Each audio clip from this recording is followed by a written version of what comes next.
I've actually a couple of questions. One is, how do I get out of my own way?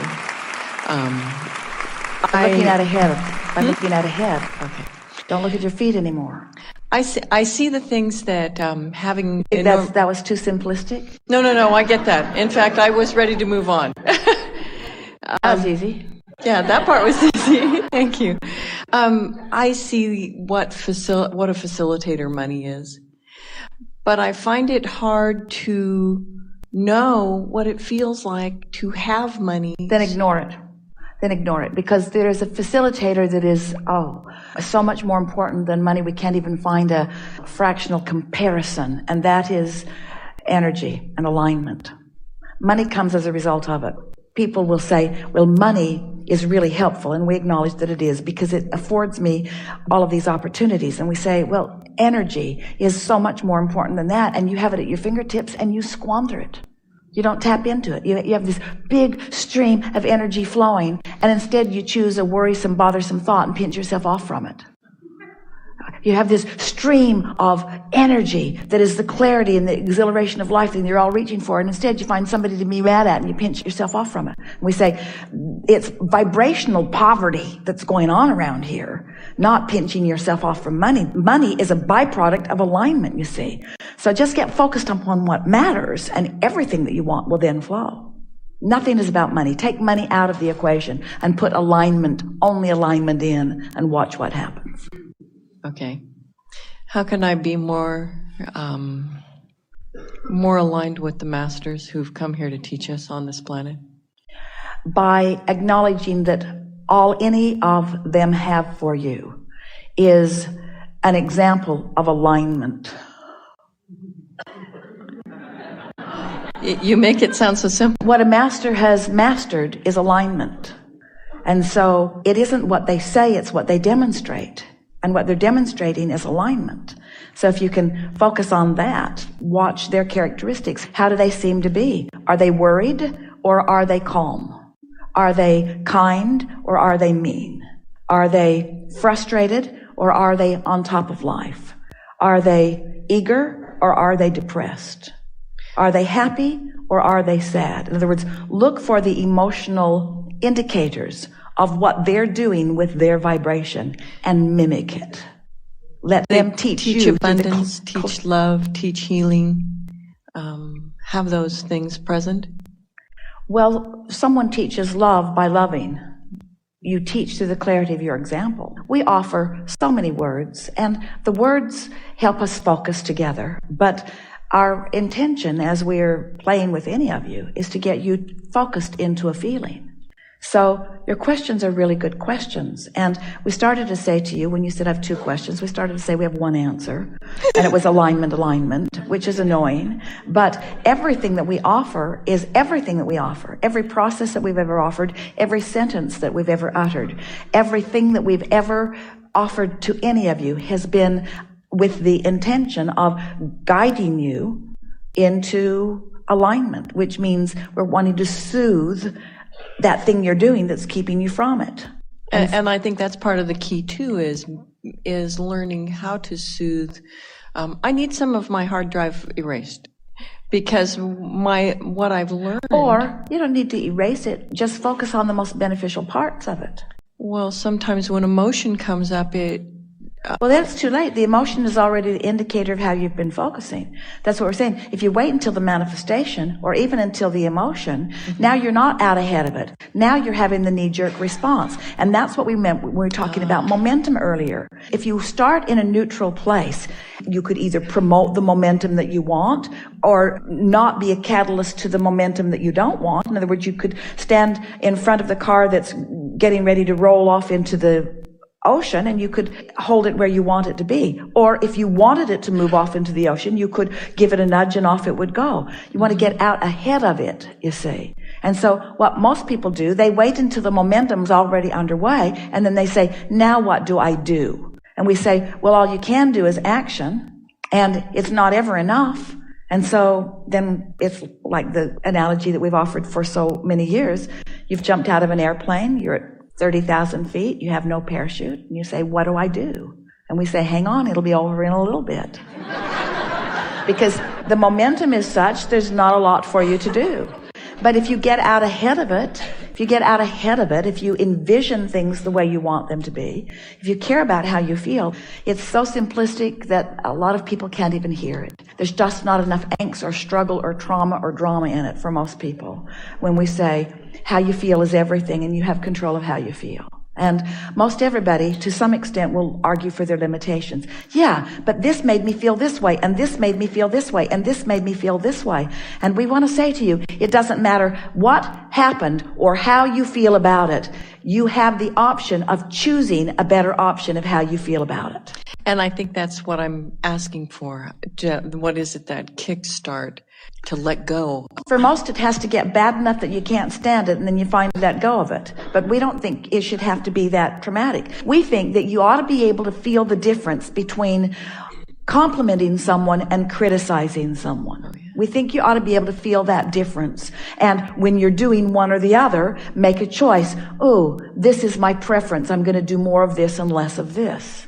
We think you ought to be able to feel the difference between anticipating something that you don't know how it's going to come, but feeling eager about it and worrying about it. We think you ought to be able to feel the difference between worry and anticipation, and we think you have the resources to guide it that way. But we don't think you get on it early enough in your game.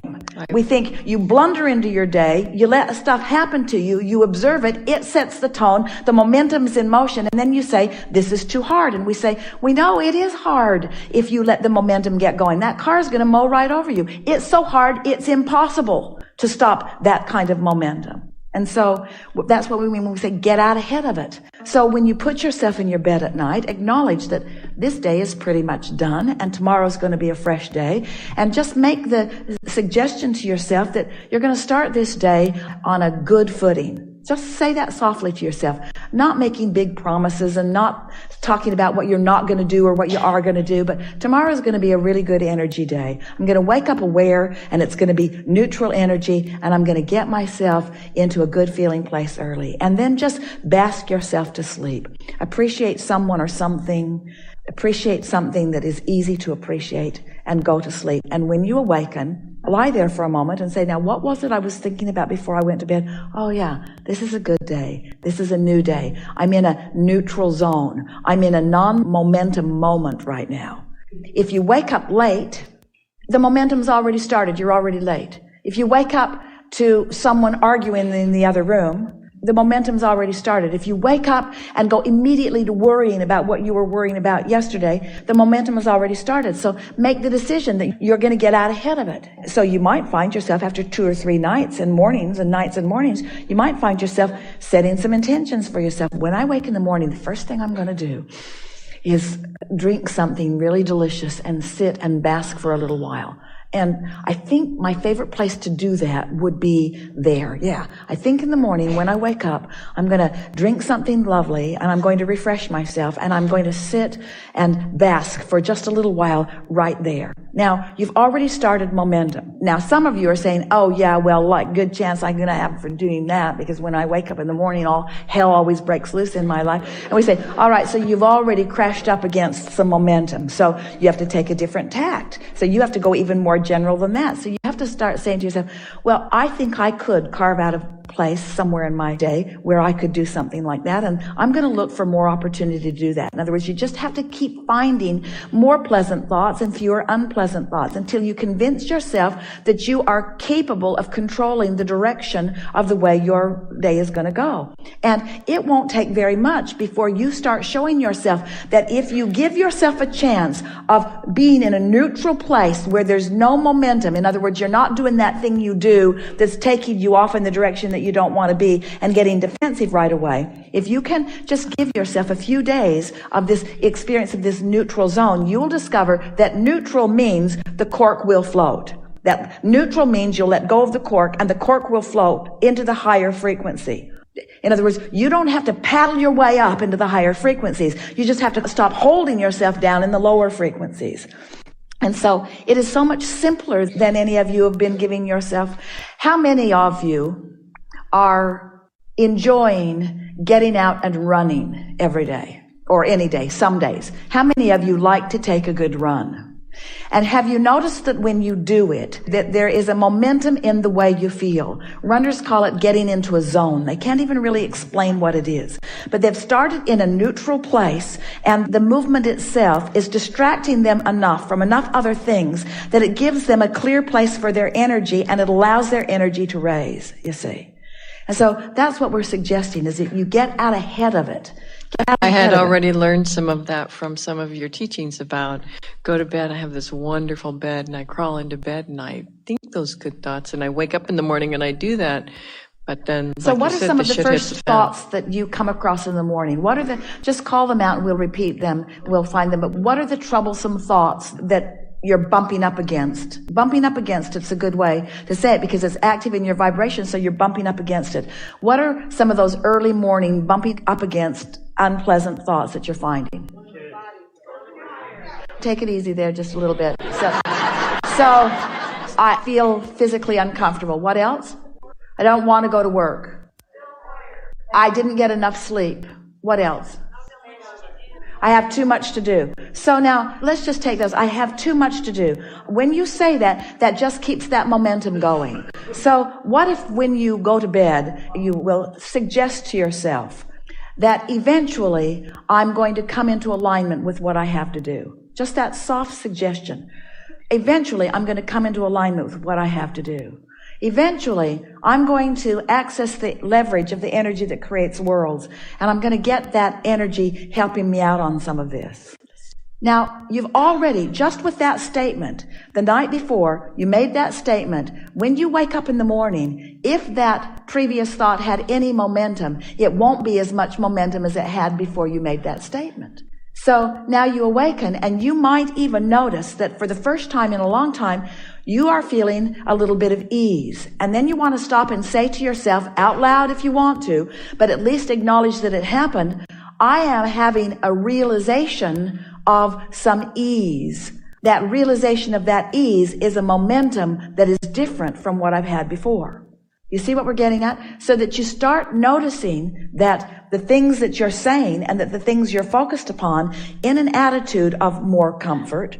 So let's say you wake up in the morning and your body hurts. When you put yourself in your bed at night, lie there for a little bit and try to find something that makes you feel comfort in your body. Appreciate the softness of the bed or appreciate the comfort of the pillow. Focus upon something that feels good. Try to put yourself in a comfortable position where you are acknowledging this feels good. This feels good. Every time. Last night, the room was occupied until nearly midnight, and so everyone was down here sort of getting ready for you. And some had slept a little bit, most had not, and they knew it was going to be a very short night. And Esther was here playing with them too, and when she went back up and got into her bed, the first thing she said right out loud was, "Ooh, this feels good. Ooh, this feels good. This feels good." It wasn't about there's not going to be much sleep or it's going to be a short night. Ooh, this feels good. In other words, if you're going to make a statement, let it be one that sets the momentum in the direction of what you want. And the more you do this deliberately, the more you will catch yourself when you're doing it indeliberately, or the more you will catch yourself in the middle of other momentum. But friends, we really, really want you to hear us when we say, don't try to stop momentum. That's what makes you think you can't do it. That's what makes you think you're doing it wrong. That's what makes you think it's too hard. You're trying to stop momentum that is already in motion. Don't worry about stopping it. Let it play out. It's not going to be that bad. Let it play out. Let the momentum play out and put your energy, your mindset, your determination toward getting new energy started. So instead of saying, I'm going to try to get my body to stop hurting, start saying, oh, this feels good. Oh, that tastes good. Oh, this is relaxing. Oh, this is a good thing. Get that momentum going. And it is our promise to you, with far less attention than you have put into almost anything else that you are doing, you will begin to dovetail with this energy that creates worlds, and you'll begin to feel momentum. And it won't take long before you'll begin to feel a sort of invincibility.